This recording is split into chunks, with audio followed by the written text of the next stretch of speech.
Good afternoon, everybody. It's Paul Finkelstein again at omgtalk.com, the Entrepreneur and Small Business Owner Network. I interview all kinds of local and national and around the world small business leaders. And here's one today, Julia Kadel. And I can't wait to catch up and learn what she's doing in my neck of the woods. She's in the Delray Beach area. And how are you today, Julie? I'm doing very well. How are you, Julia. Paul? Julia. Good I'm to doing catch. well. How are you? I'm doing great too. I was just at the beach a couple of days ago. I went on Spanish River, got up at 4:30 in the morning, made it all the way over on the beach, on the sand to the Boca Inlet, past the Boca Resort while all the people, if anybody's staying at the Boca Resort, they were all sleeping while I was going by there. And it was just great to go to the beach when nobody's there. And the beach is the beach, whether it's dark or light, it still is the beach and it's still beautiful. And to do 9 miles in one day, that's pretty good too for your health. And when everybody's gaining weight. Did you catch the sunrise? And I did catch the sunrise the last few nights, like any night. It looks beautiful. I think that should probably be a requirement that we should all be getting the sunrise like we take vitamins, if we take vitamins. So let's learn about you. And the first question is all about your business. You could tell a 5-minute recent story, a 2-minute, or you could do a 60-second commercial. The more, the merrier.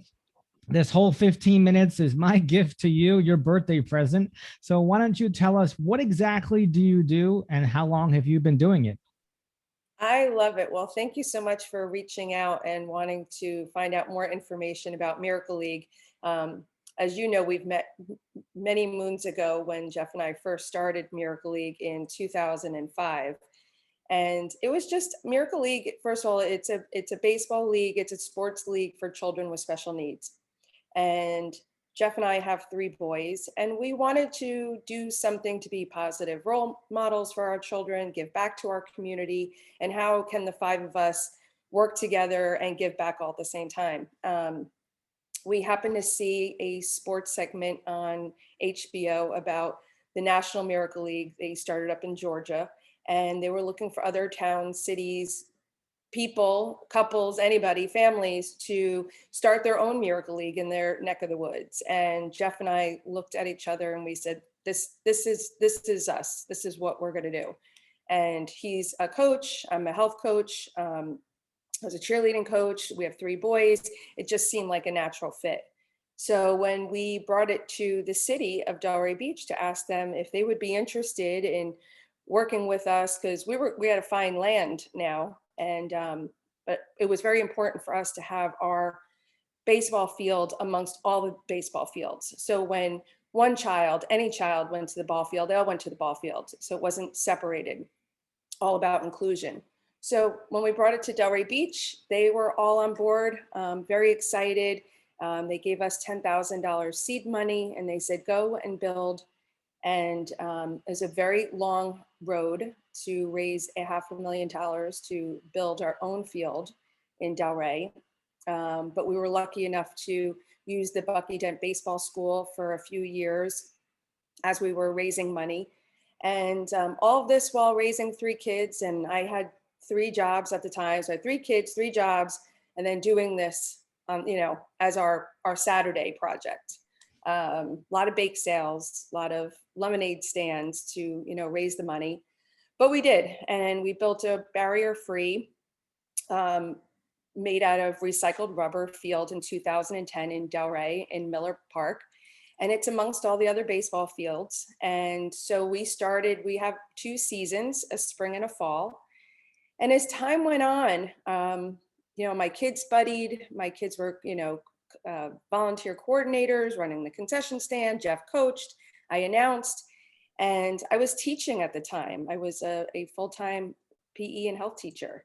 And just a few years ago, I said, we've gotten so big with over 125 children with special needs coming to our field and playing. For me, something had to give. So I decided to quit my job, and now I run Miracle League full time. And since then, it's been an amazing journey. I feel so blessed. Like I said, we have hundreds of volunteers that come out. We have over 125 athletes with special needs that come to our field and play, and we have cheerleaders. I've had a dream to expand it to the north part of Palm Beach County, which that dream was realized last year. We have a new field up in Palm Beach Gardens. And our field are for anybody that come. They don't have to live in Delray. They don't have to live in Gardens. We just wanted it to be where it was accessible to anybody. So I actually have parents that drive from Martin County down actually to Delray, which is a long haul for them. I've had a dream of building a barrier-free playground because the playground near us was not accessible to some of my players who had wheelchairs and walkers. So over that time, we built a new playground. We put in a new field, another new field. We are growing leaps and bounds. So That's amazing. It has been amazing. It's been a wonderful experience. Jeff and I have always talked about adopting children, and we couldn't have asked for a better avenue for us to not actually have physical children in our home, but these families, these Miracle League families, we really feel like they're our extended family. I was going to say, in the middle of that, do you consider the Miracle League or your baby here, is it considered a nonprofit or is it a business? How is that categorized? We are a nonprofit organization. Excellent. So you're probably always raising money because you always have a budget every year. I'm raising money as much as I can. Well, the other great thing too is when we started it, we would charge the parents because there was a fee. And, first of all, there's a fee. It was a fee to, get the naming rights for us to work with the Miracle League. There was a fee for the field. There's a fee for insurance and uniforms and websites and, all that other fun stuff. So we charged a nominal fee to the parents. And over time, we've been getting enough donations and now grants and so forth to now allow this opportunity to be free for all of the parents, for all the special needs community. So they already have enough to pay for with all of their therapies and schools and so forth. So we do a lot of fundraising and a lot of. Uh-oh. Your screen froze for a second and hopefully you'll come back because I have a couple of more questions I'd love to ask you. Maybe you'll come back quick because I don't really edit this. Oh my. I hope it's not just me. I hope it's maybe crazy internet somewhere else. Darn. I'm recording and it seems to be that we have frozen temporarily and we'll have to get her back. Oh dear.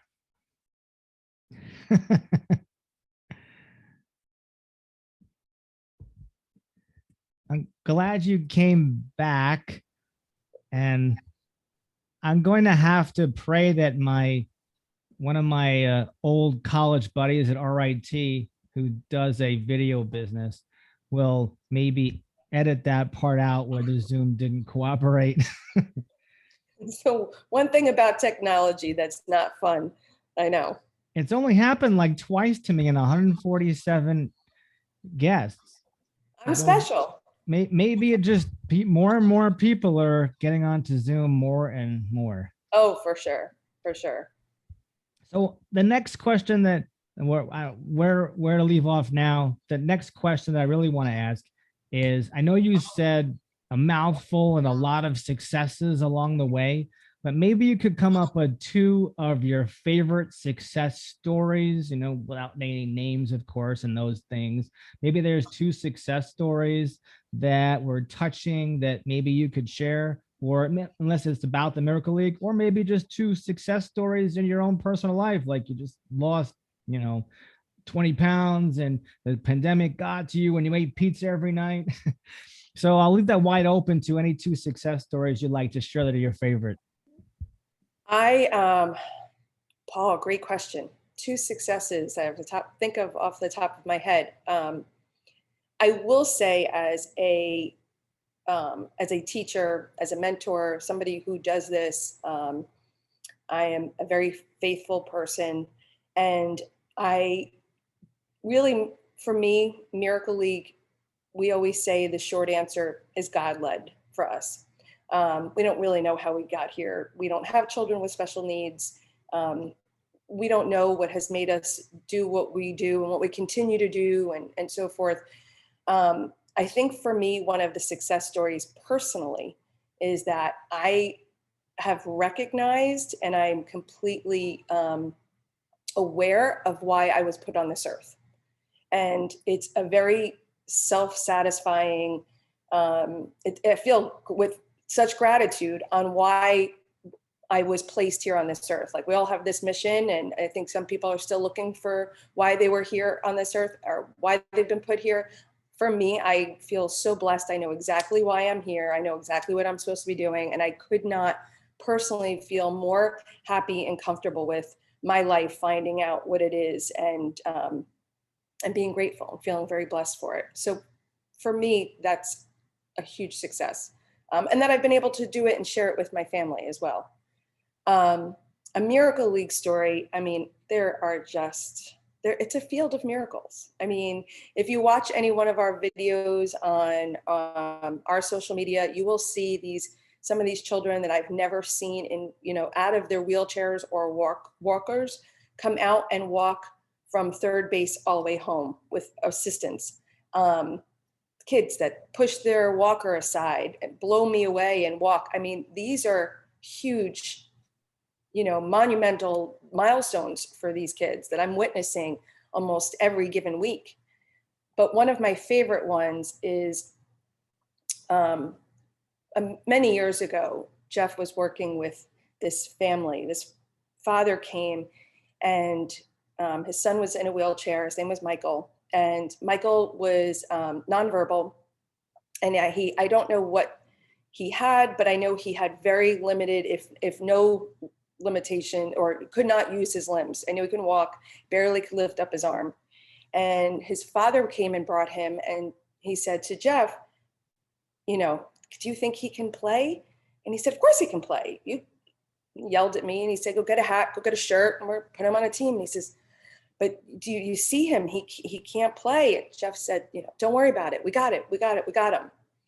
And my husband sat and worked with him every single Saturday. Put the cap on, put the ball in his hand, trying to throw the ball, teaching him how to throw the ball.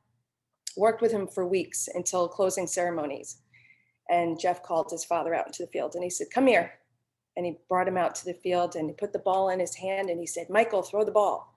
And the ball just dropped and rolled out of his hand. And he did that 2 or 3 times. And by like the 3rd or 4th time, he said, Michael, throw me the ball. And he threw it like 2 or 3 feet. And his father just started hysterically crying. And he said, it had always been a dream of mine to play ball with my son. But when he was born with this special need, I had to give that up. I never thought I'd be able to play catch with my son. And it was just, we cried. We couldn't fathom that. It's and definitely a choking up moment for sure.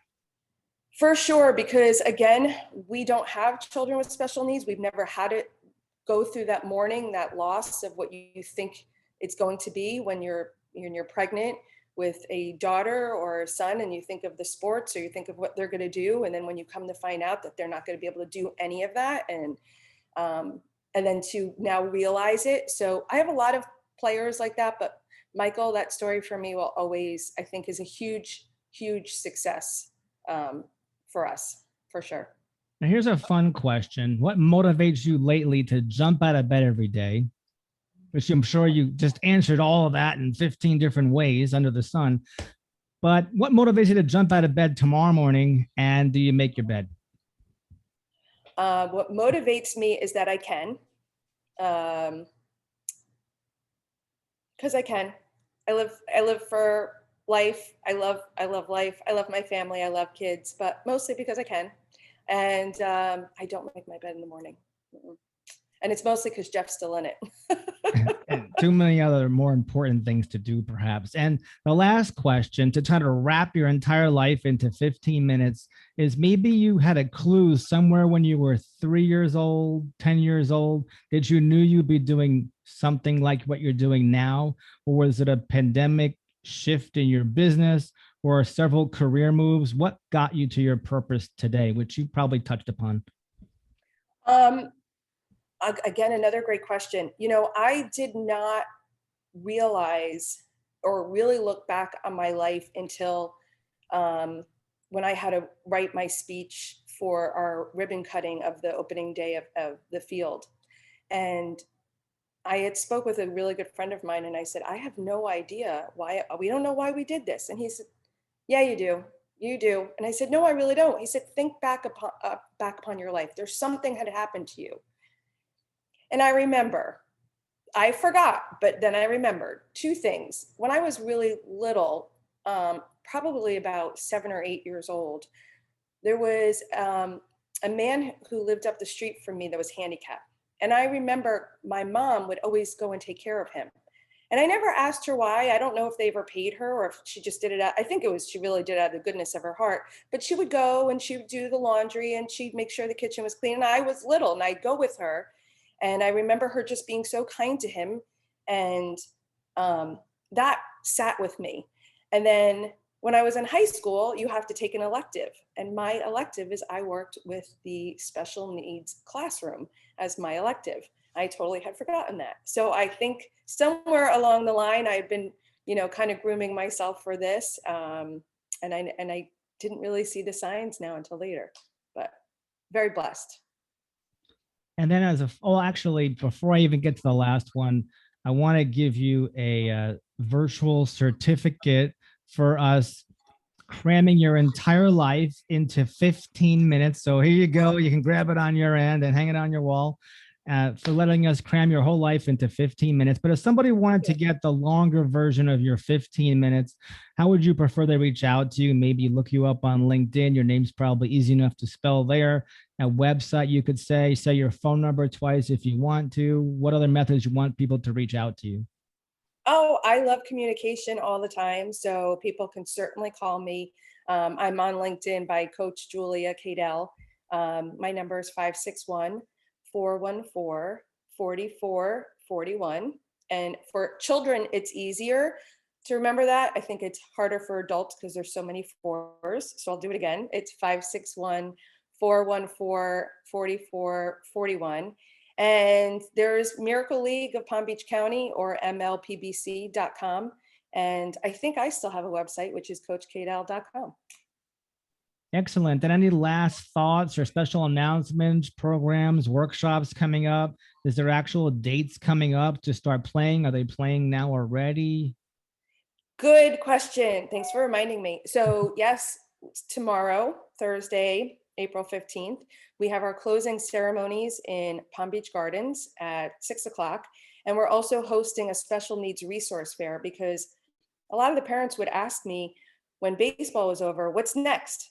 I said, I don't know. I only know baseball and I don't know what's next. So I started hosting resource fairs so parents can find out what is available to them. We are in the middle of our Delray season on Saturday afternoons. We have games at 2 and 3. Our closing ceremony is May 22nd. And we have an annual dinner on the diamond that's on our baseball field in Delray Beach. It's November 20th. And we transform the whole baseball field into this amazing, relaxed, cool, baseball chic vibe event. As you can see, dinner on the diamond. And we raise money to keep the league running for free, especially for now that we have a second one. And a little teaser that we are in the works, in the talks of a third location. All I could say. Wow. Okay. Excellent. So we've been listening to Julia Kadel, or Coach Julia Kadel of the Miracle League in Delray Beach and West Palm Beach, and another location coming soon. She showed us what she's been doing, or she told us what exactly she does, how long she has been doing it. She shared two, probably more, success stories or favorites that she's proud of. She told us what motivates her to jump out of bed every day and if she makes her bed.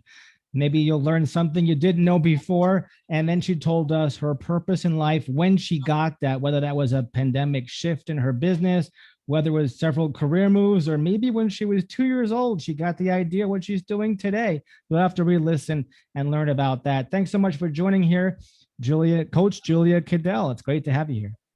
Paul, thank you so much. I really appreciate the time. It's great to have you.